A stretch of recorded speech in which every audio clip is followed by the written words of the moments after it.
Let us now sing the praises of famous men, our ancestors in their generations.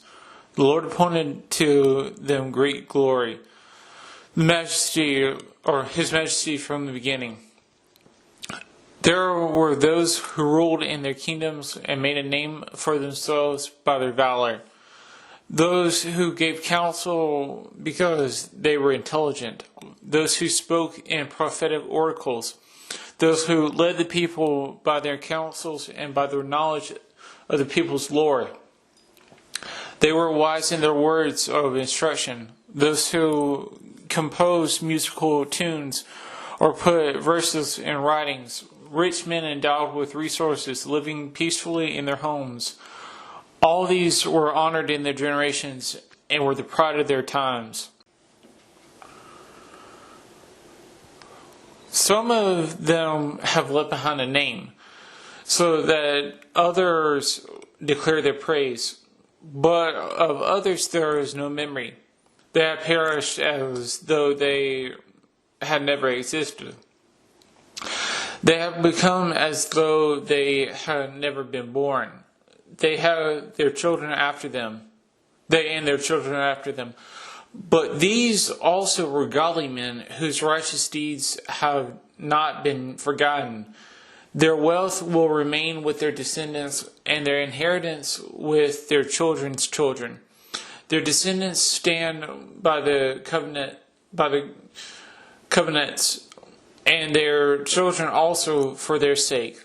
Their offspring will continue forever, and their glory will never be blotted out. Their bodies are buried in peace, but their names live on generation after generation.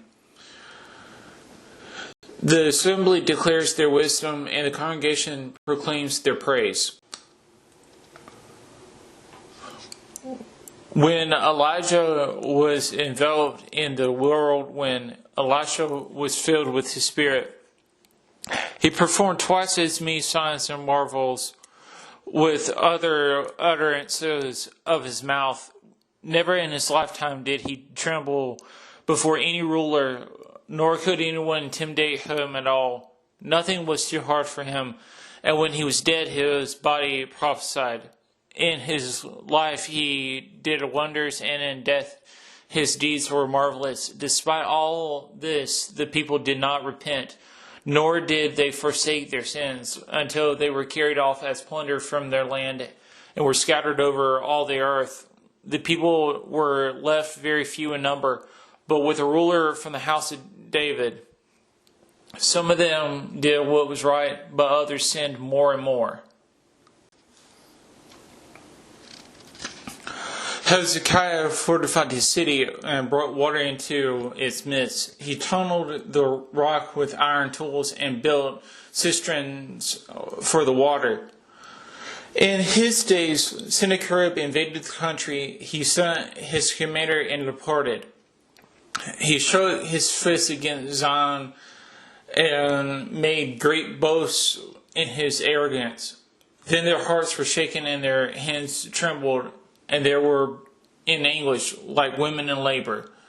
But they called upon the Lord who is merciful, spreading out their hands towards him. The Holy One quickly heard them from heaven and delivered them through Isaiah.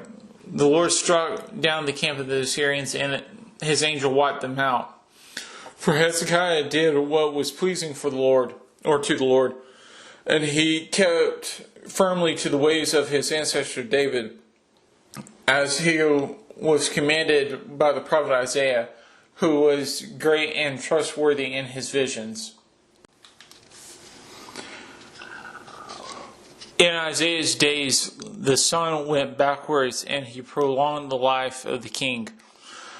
By his dauntless spirit, he saw the future, and he comforted the mourners in Zion. He revealed what was to occur in the end of time and the hidden things before they happened.